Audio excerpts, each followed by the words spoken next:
El tema, filosofía contemporánea. En esta diapositiva vamos a hablar de la filosofía de Comte y la filosofía de Marx. Vamos con Comte. Recordemos que Augusto Comte, filósofo francés, será fundador del positivismo y también el padre de la sociología, ¿sí? Augusto Comte vivirá en un contexto de revoluciones, en un contexto difícil, en un contexto post-napoleónico, un contexto donde se vive la restauración. Entonces Comte tendrá como objetivo reorganizar la sociedad, reformar la sociedad a través de la ciencia. Y por eso su interés en los métodos de la ciencia, la observación, la experimentación, la comparación, que van a traer como resultado lo que él llama la ciencia positiva, una ciencia que no es absoluta, una ciencia que no es acabada, sino es un saber relativo basado en leyes científicas que estudia, ¿no?, fenómenos o hechos reales. Ahora, Augusto Comte te comentaba hace un momento que tiene como objetivo reformar la sociedad a través de la ciencia. Ese estudio científico-social para poder reformar la sociedad se va a llamar sociología, se va a llamar también física social. Y esta física social o sociología estará dividida en estática y dinámica. ¿Qué estudia la estática social? Estudia el orden social, estudia cómo se organizan las sociedades, y la dinámica social estudia el movimiento social o la evolución social. Comte quiere comprender cómo las sociedades han ido cambiando, han ido evolucionando, y va a utilizar la ley de los tres estadios para explicar ese desarrollo social, ¿sí? Él nos habla de que las sociedades han ido avanzando y que han pasado por tres estadios. Uno, el primero, será el estadio teológico ficticio, donde los hombres explicaban el mundo en base a dioses, en base a mitos. Por eso la explicación viene a ser sobrenatural. Ahora el hombre se somete a los dioses, pero las sociedades van evolucionando y aparece otra etapa, otro estadio llamado metafísico. En este, los hombres buscan explicar el mundo en base a teorías filosóficas, especulaciones filosóficas, de ahí la introducción de términos como esencia, como causa, como cosa en sí, como lo absoluto, ¿sí? Entonces, en este estadio, según Comte, el hombre se somete a la naturaleza, pero la sociedad sigue avanzando y Comte plantea la etapa más avanzada en la sociedad industrial. Un ejemplo de ello es Inglaterra, donde ya se ha producido la primera revolución industrial. A esa etapa avanzada científica, él va a llamar estadio positivo, real o científico, donde las sociedades, los hombres, ya no explican el mundo en base a dioses, en base a especulaciones filosóficas, sino en base a leyes, ¿sí? A leyes. Y estas leyes, esta ciencia, sirve a la humanidad, así como la medicina, la tecnología, hoy sirve a la humanidad. Para Comte, pues, de esa manera el hombre está al servicio de la humanidad. El hombre, a través de la ciencia, está al servicio de la humanidad. De ahí la idea del altruismo en la filosofía de Augusto Comte. Entonces Comte es optimista en cuanto a la ciencia porque piensa que el desarrollo industrial va a permitir orden y progreso, ¿sí?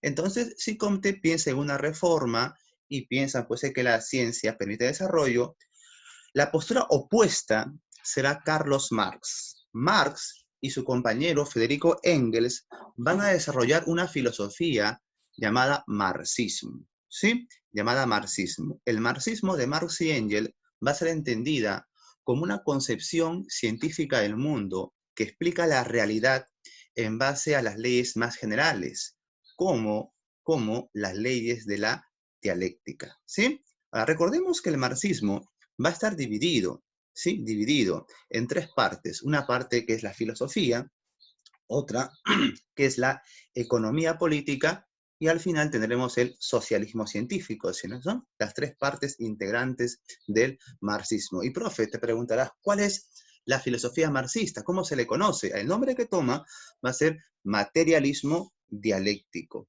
Materialismo dialéctico. La economía, usted la conoce, ¿sí? La economía socialista y el socialismo científico está basado pues en el materialismo histórico, ¿sí? Entonces por acá vamos a ver el materialismo histórico, como Marx y Engels pues explican que las sociedades han ido avanzando en base a modos de producción.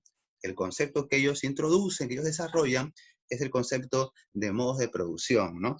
Por ejemplo, usted recordará esto, la comunidad primitiva, donde se da pues un conflicto, una suerte de contradicción entre el hombre y la naturaleza.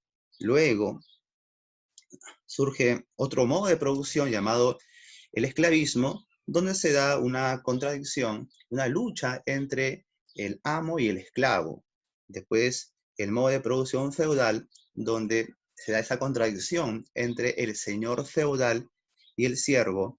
Después viene el modo de producción, ¿no? El capitalismo, donde se da esa lucha entre el obrero y el burgués moderno, ¿no? El capitalista, y donde en la fábrica cuenta Marx que el obrero está pues explotado, ¿sí? Donde el capitalista se apodera del producto de su trabajo.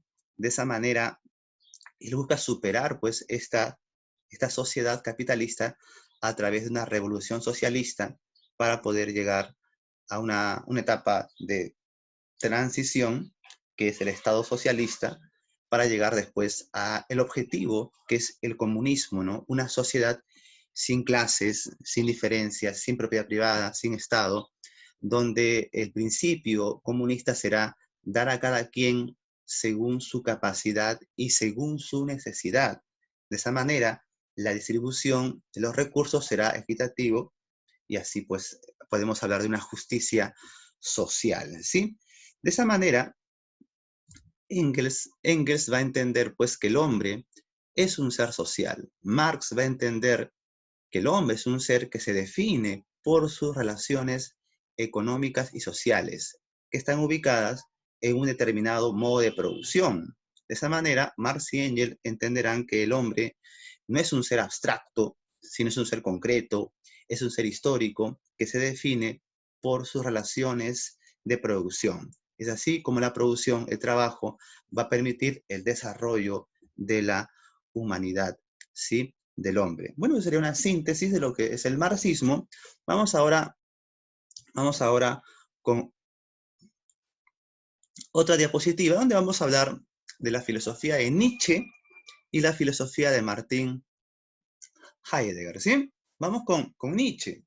Nietzsche, al igual que Marx, cuestiona la sociedad, pero no desde una versión económica, sino desde una crítica a la sociedad, a la cultura, ¿sí? A los valores, ¿sí? A la ética, ¿sí? Para Nietzsche, la sociedad es decadente, la sociedad va degenerando al hombre. ¿Y por qué lo dice? Es que Nietzsche entiende que el hombre, en esencia, es un ser natural.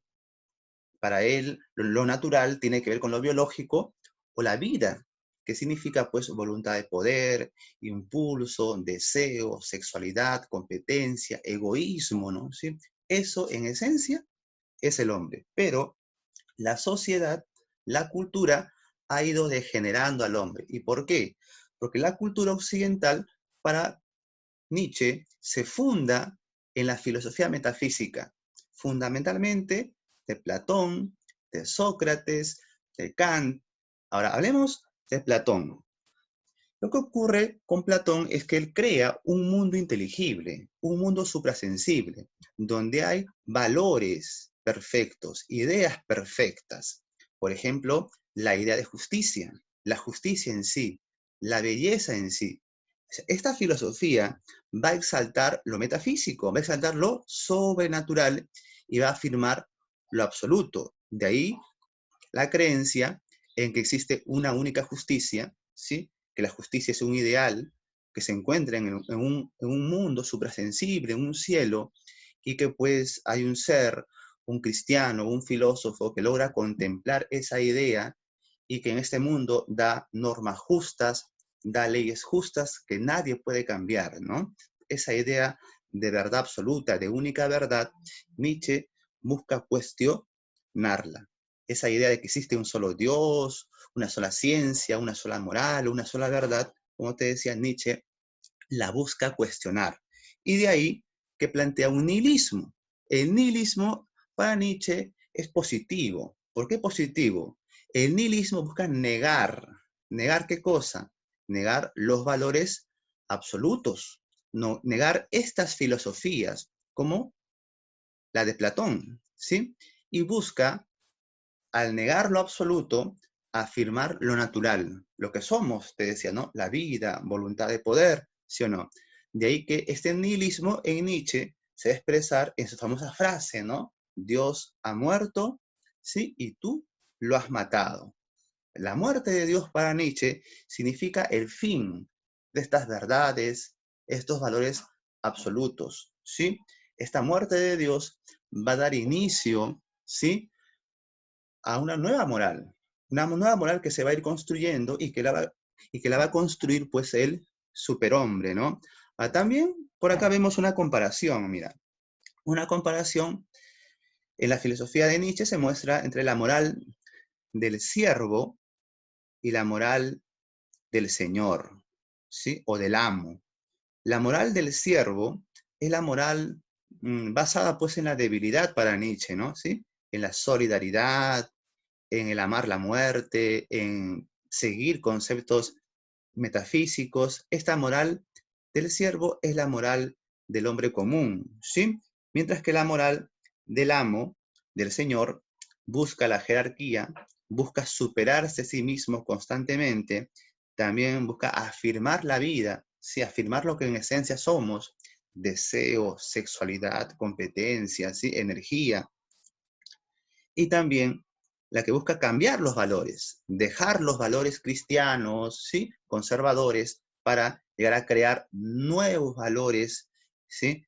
Que justamente busquen, ¿no? Constituir, como te decía, un superhombre. Entonces, para Nietzsche, el superhombre no es aquel que piensa aquel que piensa en el más allá, en que la felicidad se encuentra en un mundo supersensible, en el paraíso, en el cielo, y que digamos, que rechaza su vida, porque pensando que negando su cuerpo, negando su vida, su sexualidad, va a alcanzar la paz interior, la vida ascética, para alcanzar la felicidad en el otro mundo. Sino Nietzsche dice que el superhombre es aquel que vive el aquí y el ahora, aquel que vive intensamente, intensamente, y vive tan intensamente que pensaría que todo lo que ha vivido lo quisiera volver a vivir eternamente, ¿sí? Y por eso que el superhombre que vive intensamente busca superarse a sí mismo a cada instante.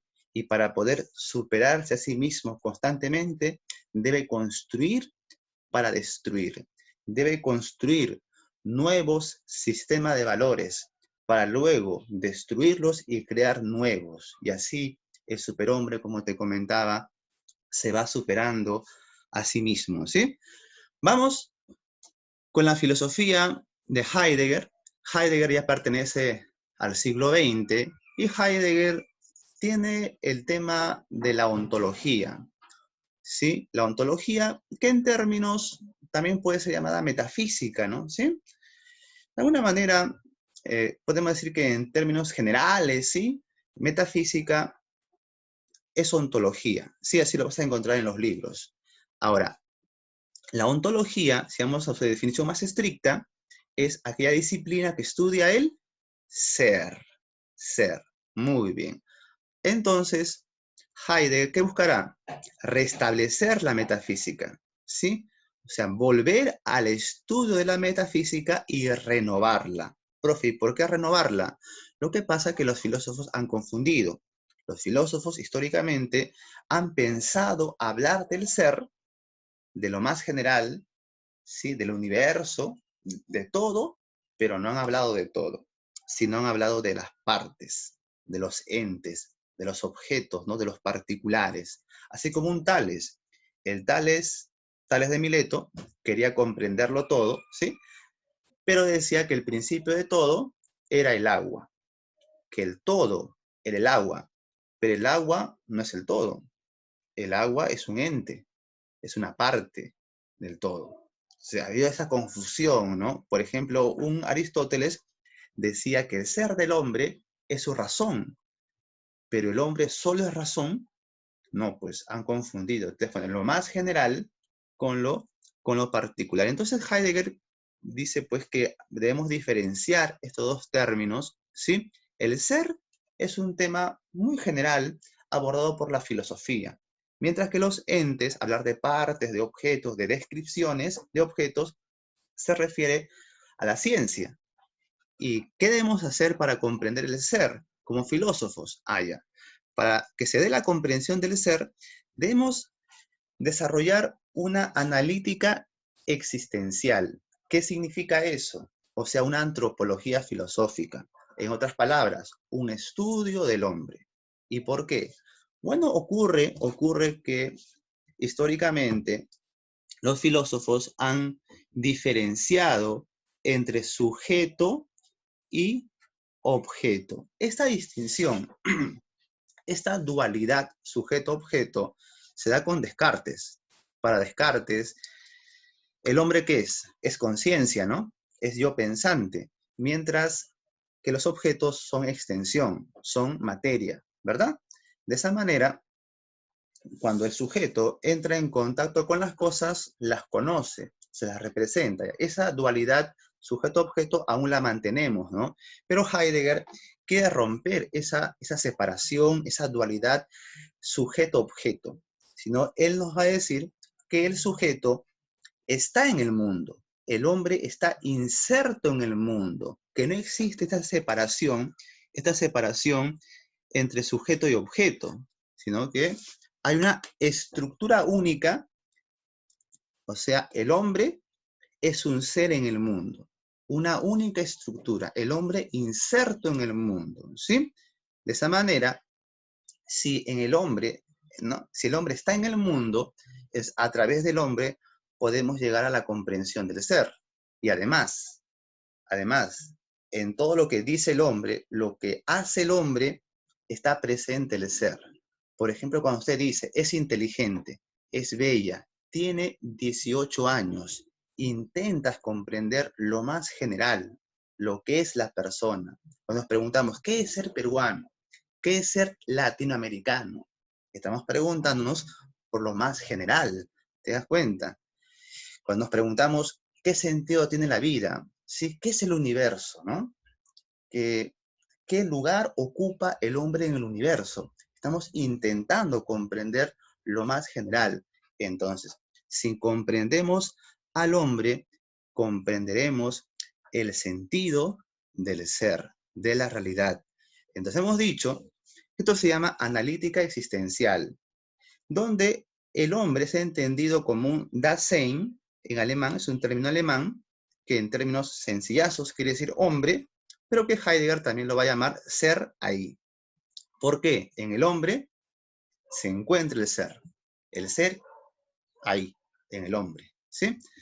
Hemos dicho, un modo en el cual se expresa nuestra existencia es el ser en el mundo. También el ser con los otros. Claro, es que en el mundo nos vinculamos a objetos, a cosas y con personas, las relaciones sociales. Como también el hombre es un poder ser. El hombre puede estar acá, puede estar allá, puede postular a San Marcos, a la uni, puede postular de repente pues a una universidad extranjera, puede irse, no puede viajar, podemos salir pues con María o con Roberto. El hombre es un poder ser. La libertad es posibilidad, pero también el hombre es temporal. El hombre está envuelto en una temporalidad. De ahí pues que también entiende Heidegger que el hombre tiene un plano histórico, un plano histórico. De ahí pues su contingencia, ¿no? Si nosotros estamos en el tiempo, entonces esto va a terminar. O sea, también el hombre es un ser finito, es un ser temporal, un ser que va a morir. Y cuando el hombre toma conciencia de que va a morir, se angustia. ¿Por qué? Porque toma conciencia que todo lo que ha hecho va a terminar, que de repente no cumpla con sus sueños, sí, con sus objetivos. ¿Y de qué vale? Pues que tanto me esfuerce si al final con la muerte acaba todo. el tomar conciencia de la muerte nos lleva a una angustia existencial y para Heidegger, asumir la angustia es vivir de forma auténtica, pero el negar la angustia ante la muerte es vivir de una forma inauténtica, ¿sí? Por eso, según Heidegger, el principal problema, la principal inquietud, ¿sí?, de la filosofía es la reflexión sobre el sentido del ser. Y por eso hemos dicho hace un momento que para comprender el ser debemos comprender al hombre. En otras palabras, comprendernos a nosotros mismos es comprender el mundo que habitamos, ¿no? De ahí la importancia de comprender al hombre para comprender al mundo, según la filosofía de Heidegger. Continuemos. Hablemos ahora de la filosofía analítica. Hablemos de Ludwig Wittgenstein. Ludwig Wittgenstein tendrá dos etapas en su filosofía. Una es conocida como el primer Wittgenstein o también el Wittgenstein del Tractatus Lógico-Filosófico, que es su primera obra, ¿sí? Y el segundo Wittgenstein, que tiene como obra referencial las investigaciones filosóficas, ¿sí? Investigaciones filosóficas. Ya está. Entonces, comentemos aspectos puntuales, ¿no?, los más importantes de estas dos etapas de Ludwig Wittgenstein, el mayor representante tal vez de la filosofía analítica, ¿sí? El primer Wittgenstein va a desarrollar una concepción llamada pues como concepción pictórica, concepción esencialista o concepción representacionista del lenguaje. Profe, ¿qué significa eso? Puntual. Simplemente que el lenguaje describe la realidad, describe el mundo. Por eso, en una metáfora dirá, el lenguaje es una pintura del mundo. El lenguaje científico, ejemplo, el lenguaje de la física, es un lenguaje que describe fenómenos naturales, ¿no? Ya está, a eso se refiere. Por eso hay un isomorfismo entre lenguaje y mundo, porque el lenguaje es una copia de los hechos del mundo, de los fenómenos que ocurren en el mundo. Y de ahí el criterio de significación o de sentido es la verificación. ¿Eso qué quiere decir? Una proposición tiene significado, tiene sentido, en tanto que pueda ser verificado en los hechos concretos, empíricos, ¿sí? Eso es lo que quiere decir. Por eso, lo que usted conoce de física, en química, en biología, sus leyes, sus teorías deben ser verificadas en el mundo. Entonces, sus proposiciones científicas, sus leyes científicas tienen significación, diría un Ludwig Wittgenstein de su primera etapa. De esa manera, el lenguaje es preciso, claro, exacto, ideal, ya que describe, ¿sí?, los fenómenos del mundo, los hechos del mundo. Esta ciencia exacta, precisa e ideal es el lenguaje de las ciencias naturales, ¿sí? Ahí está. De ahí que los límites de mi lenguaje son los límites de mi mundo. ¿Qué significa eso? Significa que si esto es el mundo de lo único de lo que yo puedo hablar es de lo que está en el mundo, de lo que se puede verificar, de lo que se puede comprobar empíricamente, ¿te das cuenta? Los límites de mi lenguaje son los límites de mi mundo, pero yo no puedo hablar de lo que no está en el mundo, de lo que no se puede verificar. Dios, ¿sí? Conceptos, por ejemplo, de belleza, ¿eh?, lo absoluto. Esos términos que se han inventado en la filosofía muy interesantes, pero que no se pueden verificar. Por ejemplo, solo sé que nada sé. Pienso, luego existo. Dios ha muerto. Es muy profundo tal vez, muy metafórico, pero esas frases filosóficas no se pueden verificar. ¿Te das cuenta? Entonces, por eso dirá también al final, de lo que no se puede hablar, es mejor callar. debemos callar acerca de esos términos, ¿sí? Que se han usado mucho en la filosofía, ¿sí? Entonces, los filósofos, ¿qué han hecho? Los filósofos han hablado del ser, sí, pero antes de hablar del ser, han debido primero analizar su lenguaje, claro, desde este punto de vista, ¿no? Analizarlos desde un punto de vista analítico y darse cuenta, pues, que lo que dicen no tiene ningún sentido, ninguna significación, porque no habla del mundo, no se puede verificar, ¿sí? El segundo Wittgenstein pensará que el lenguaje es instrumental, es pragmático.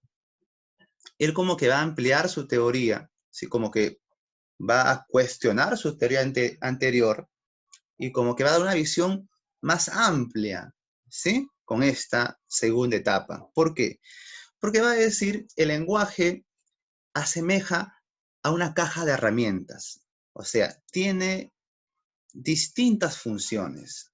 El lenguaje puede ser utilizado para hacer una clase, para rezar, ¿no? Para cantar. O sea, el lenguaje puede ser usado de múltiples formas y de ahí que adquiere múltiples significados. Ya. Eso sí, eso quiere decir que el criterio de significación ya no es la verificación. El criterio de significación es el uso que le damos a las palabras. Y el uso que le damos a las palabras tiene que ver con nuestra vida, nuestra forma de vida, con un aspecto cultural. Por ejemplo, si decimos que Dios existe, la proposición Dios existe. Esta proposición tendrá una significación para un creyente, para un ateo, para un poblador de una comunidad aguaruna. Entonces adquiere distintos significados según las prácticas culturales de los hablantes, ¿sí? Según la forma de vida. ¿Te das cuenta? No existe un lenguaje absoluto, un lenguaje preciso, exacto, universal. No existe, sino el lenguaje tiene que ver con reglas que asume cada comunidad de hablantes. Es como cuando usted se va al extranjero, digamos, se va a Estados Unidos, aprende el inglés americano, ¿no? Un conjunto de reglas, ¿sí? Para poder comunicarse, ¿no? Igual el francés, ¿no? Se va pues, a Francia y aprende francés y también pues aprende un idioma, un conjunto de reglas. Ya es lo mismo cuando usted ingresa a una comunidad, digamos, de evangélicos, una comunidad de aguarunas, ¿sí? Una comunidad de repente de filósofos, de aprender reglas, ¿sí? Reglas, ciertas terminologías, ¿no? Ciertas palabras con cierta significación, y por eso no existe un lenguaje universal único, sino existen distintos juegos de lenguaje, distintos tipos de lenguaje, podemos decir incluso. Pero ha ocurrido que los filósofos, ¿sí? Han intentado construir un lenguaje universal, como Hegel, como Kant, como Marx, ¿no? Un solo lenguaje para poder entender la realidad. Eso ha sido, según el segundo Wittgenstein, un embrujo. ¿Sí? La filosofía tiene que luchar contra ese embrujo, ¿sí? De nuestro entendimiento por medio del lenguaje. O sea, el lenguaje, ¿sí? Nos ha capturado, ¿sí? Y nos ha hecho pensar que solamente existe una significación, ¿sí? Un solo significado. Como te decía, un lenguaje universal. Pero eso hoy se ha roto, ¿no? Hoy se ha roto porque una misma idea, ¿sí? Puede ser interpretada de muchas maneras. Por ejemplo, hemos dicho una oración, ¿no? Dios existe, puede ser interpretada de muchas formas, de muchas maneras. Entonces, la significación depende de las prácticas culturales del hablante, en el fondo, con aspecto cultural, ¿sí? De esa manera, hemos culminado, ¿sí? Con la filosofía de Wittgenstein.